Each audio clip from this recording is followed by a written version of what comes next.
이 이삭의 집안이 화목한 가정처럼 느껴지십니까? 저는 이 본문을 읽고 묵상할 때마다 이 집안을 이렇게 표현할 수밖에 없습니다. 콩가루 집안. 콩가루는 잘 서로 섞이지가 않는다고 합니다. 지금 이삭의 집안이 그렇습니다. 아버지는 아버지대로, 어머니는 어머니대로, 형과 아우는 또 서로 마음이 맞지가 않습니다. 분명히 어제 우리가 함께 살펴보았을 때는 하나님께서 이삭에게 복을 주셔서 100배의 결실을 얻게 하시고 이방 사람들이 이삭을 두려워할 만큼 하나님이 함께 하시는 것들이 분명하게 나타났거든요. 그러면 좋은 일만 있을 것 같습니다. 집안도 평안하고 편안하게 그 가정이 되어질 것 같은데 한번 보십시오. 우리의 집안과 다르지 않습니다. 여러분 혹시 한번 그런 생각해 보지 않으셨습니까? 우리 집에만 이렇게 힘든 일이 있는 것 같고 우리 집만 사건과 사고가 반복되어지는 것 같은데 다른 집은 평안해 보이는 거예요. 사실 그렇지 않습니다. 우리 집만 힘든 게 아닙니다. 다른 집에도 문제의 내용은 다르지만 사건과 사고의 내용은 다르지만 어려움이 있다는 거예요. 하나님이 택하신, 하나님이 복주신 이삭의 가문에도 이삭의 뜻밖의, 리브가의 뜻밖의 어려움과 아픈 흑역사가 있다는 것이죠. 이삭과 그의 가족들에게 숨기고 싶은 흑역사가 오늘 본문에 기록되어져 있습니다. 이삭의 실수와 리브가의 실수와 야곱과 에서의 실수가 다 기록되어져 있는데요.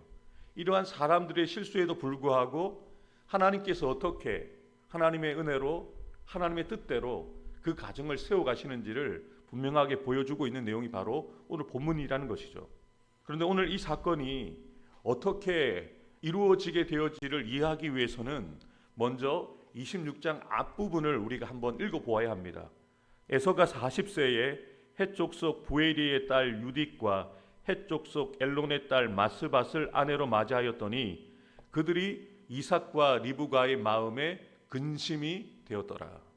26장의 내용을 보시면 이삭을 축복하는 내용으로 마무리가 되었으면 좋았을 텐데 큰아들 에서의 실수와 잘못을 언급을 합니다.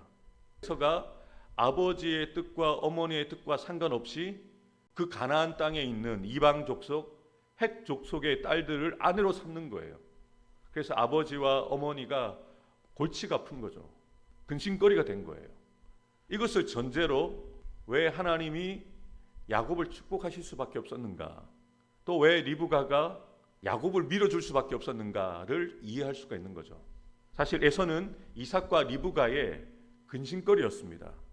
정말 해결할 수 없는 답답한 문제였습니다. 그런 상황 가운데 이삭의 실수가 오늘 본문에 분명하게 기록이 되어져 있습니다.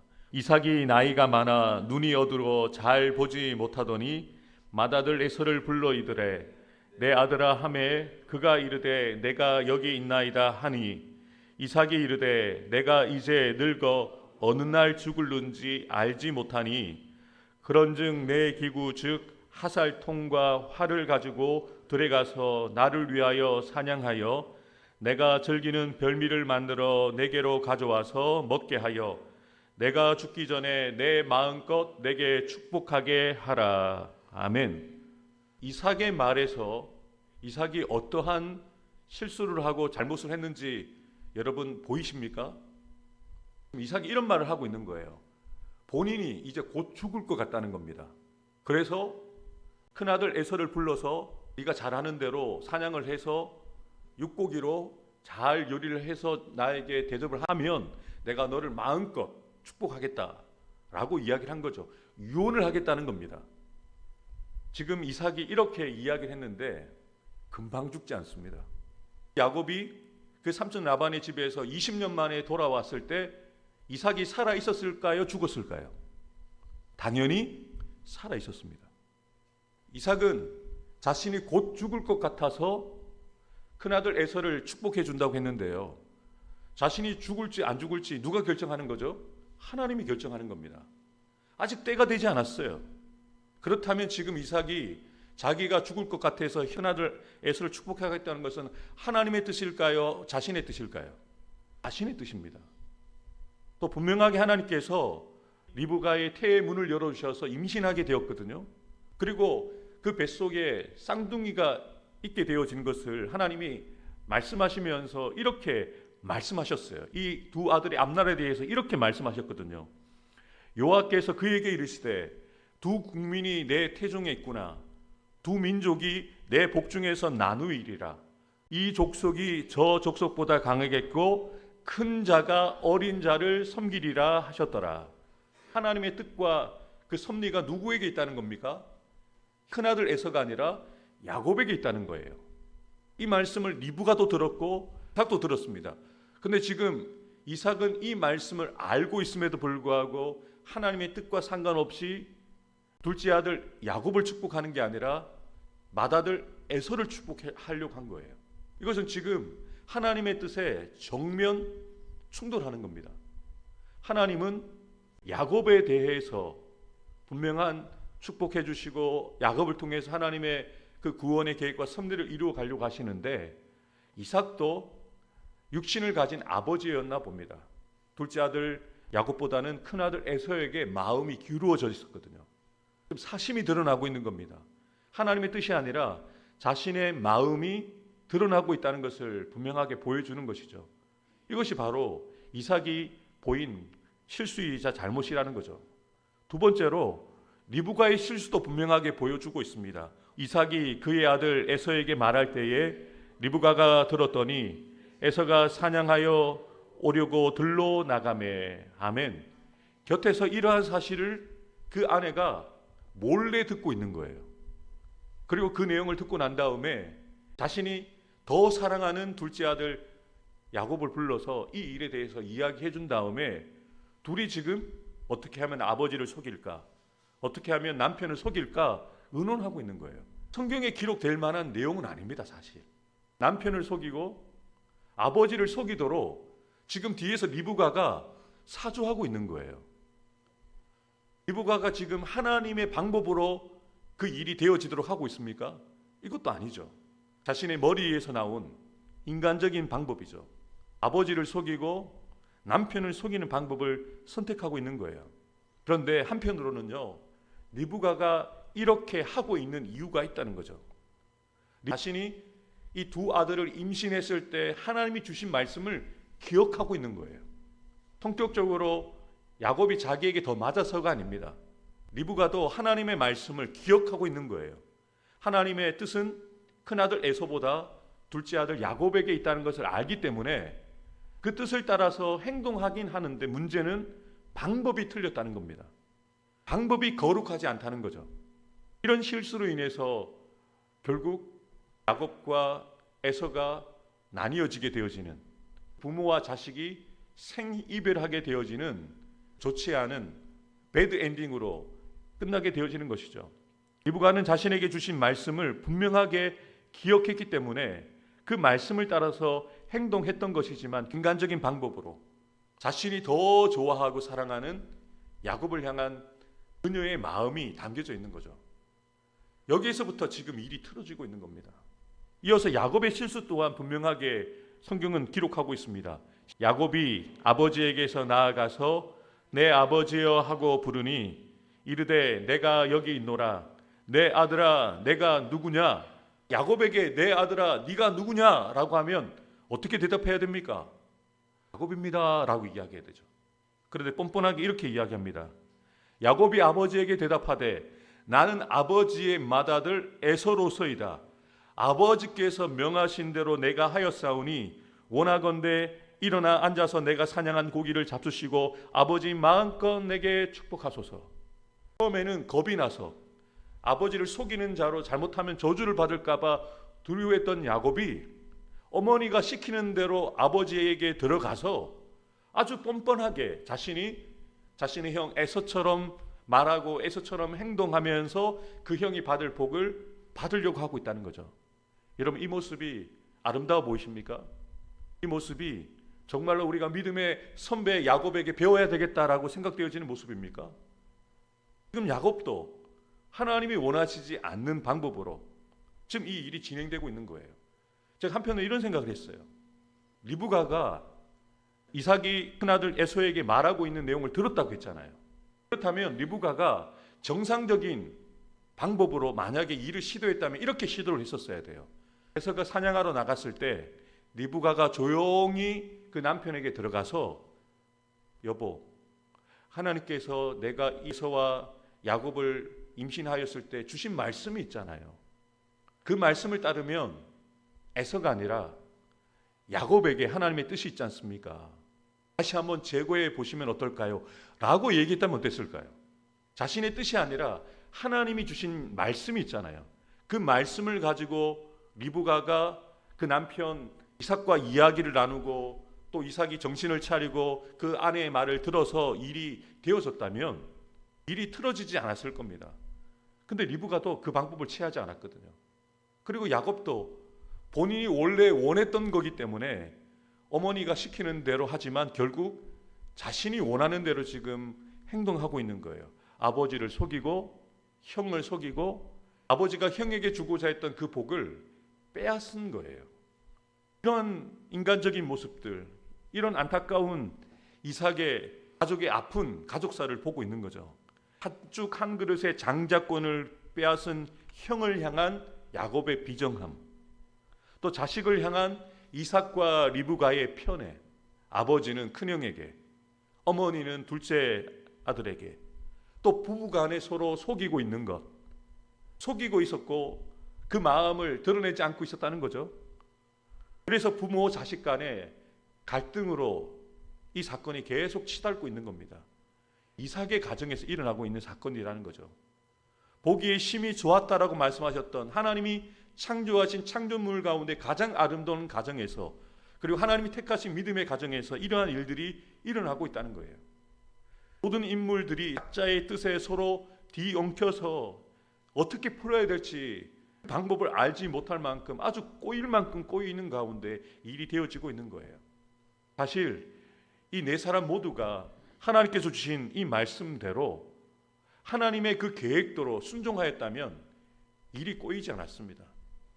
이삭도 리브가도 이 말씀을 기억하여서 하나님의 뜻대로 순리대로 일을 추진했다면 야곱이 20년간 길을 떠나서 이방 땅에서 고생하지 않았어도 되고요.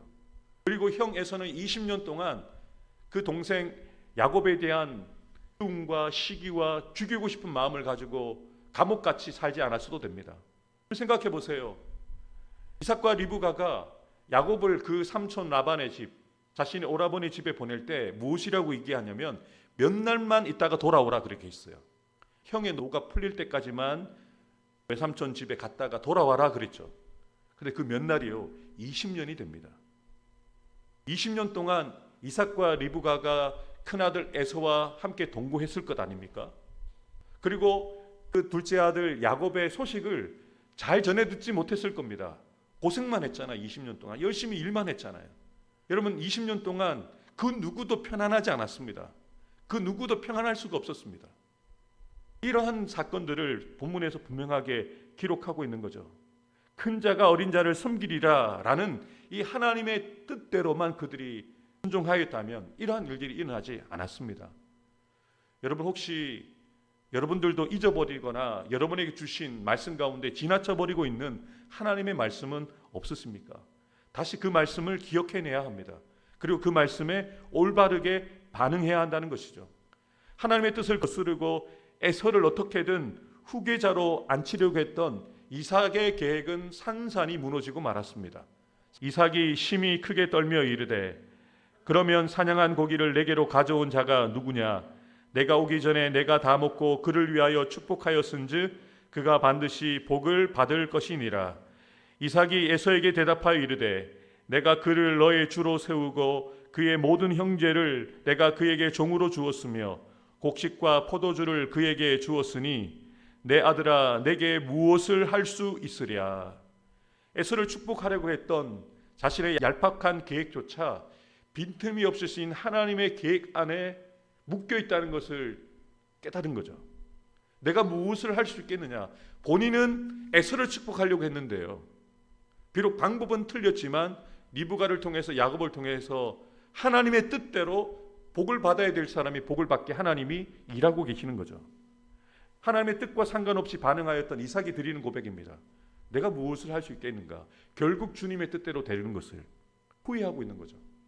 가족들이 나뉘어졌는데 이미 늦었습니다만 후회하고 있는 거죠. 하나님의 뜻에 순종하지 못한 자신의 잘못을 비로소 깨닫는 거죠. 하나님께서 내 뜻을 꺾으실 때에 이삭처럼 떨면서 내가 무엇을 할 수 있을까라는 질문을 던질 수밖에 없게 된다는 것을 본문을 통해서 보고 있는 것이죠.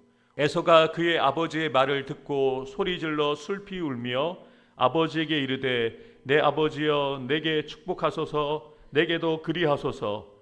에서가 이르되 그의 이름을 야곱이라 함이 합당하지 아니하니이까 그가 나를 속임이 이것이 두 번째니이다. 전에는 나의 장자의 명분을 빼앗고 이제는 내 복을 빼앗았나이다. 또 이르되 아버지께서 나를 위하여 빌 복을 남기지 아니하셨나이까. 아멘. 에서가 왜 통곡하고 있습니까? 야곱이 자신을 속여서 장자권을 빼앗아 갔잖아요. 그리고 그 동생 이제 야곱이 자신의 받을 복도 빼앗아 갔다는 것에 대한 그런 원망과 미움의 마음을 가지고 통곡하고 있는데요. 자신이 잘못한 것에 대한 반성은 없습니다. 자신이 장자권을 그 동생 야곱에게 팥죽 한 그릇으로 넘겼다는 것을 아무렇지 않게 이야기를 합니다. 본인이 잘못했는데 잘못에 대한 회개는 전혀 없습니다. 단지 야곱만 탓하고 있는 겁니다. 야곱의 욕심 때문에 내가 장자권도 빼앗겼고 축복도 빼앗겼다라고 이야기하는데 결국 우리 어제 살펴봤던 것처럼 하나님이 주신 은혜와 복에 대한 그 가치를 알지 못했던 에서의 잘못이었습니다. 눈물을 흘리며 구했지만 그것은 회개의 눈물이 아니라 분노의 눈물이었고 원망의 눈물이었습니다. 이삭이 에서에게 해줄 수 있는 것은 큰 자가 작은 자를 섬길 것이다 라는 하나님의 말씀을 다시 말해 주는 것밖에 없었다는 거죠. 비로소 이삭은 깨닫습니다. 하나님의 뜻대로 되는 것이구나. 내 뜻이 아니라 하나님의 뜻대로 결국에는 되어지는 것이구나. 사랑하는 성도 여러분, 우리도 이삭과 같은 모습이 있습니다. 리브가와 같은 모습, 야곱과 같은 모습, 때로는 에서와 같은 모습이 우리에게 있습니다. 정말 중요한 것이 무엇이겠습니까? 나의 뜻과 나의 열심보다 중요한 것은 하나님의 뜻입니다.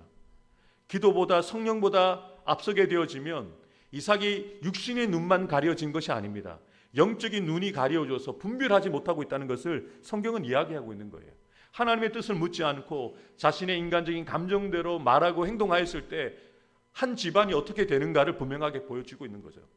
아버지가 말씀 앞에 바로 세워졌었다면, 그 어머니가 말씀 앞에 분명하게 굳건하게 세워졌다면 이러한 일들이 일어나지 않았다는 거죠. 그런데 분명한 사실은 이러한 사람들의 실수와 반복되어지는 잘못에도 불구하고 하나님은 하나님의 뜻대로 그 가정을 세워가고 계시다는 것이죠. 오늘 설교의 제목처럼 오직 은혜로만 되어져야 합니다. 결국 주님의 뜻대로 되어진다는 것을 기억하고 하나님의 말씀을 기억해내고 그 말씀에 순종하는 저와 여러분들 되기를 주님의 이름으로 축복합니다. 내가 원하는 대로 내 방법과 내 욕심대로 행하지 않고 하나님의 말씀을 알고 믿고 고백하는 대로 하나님의 뜻에 온전히 순종하기 원합니다. 나의 부족함과 연약함 때문에 낙심하지 않게 하시고 오직 은혜로 부르시고 인도하시는 하나님의 뜻이 나의 삶과 가정, 교회 가운데 이루어지게 하옵소서.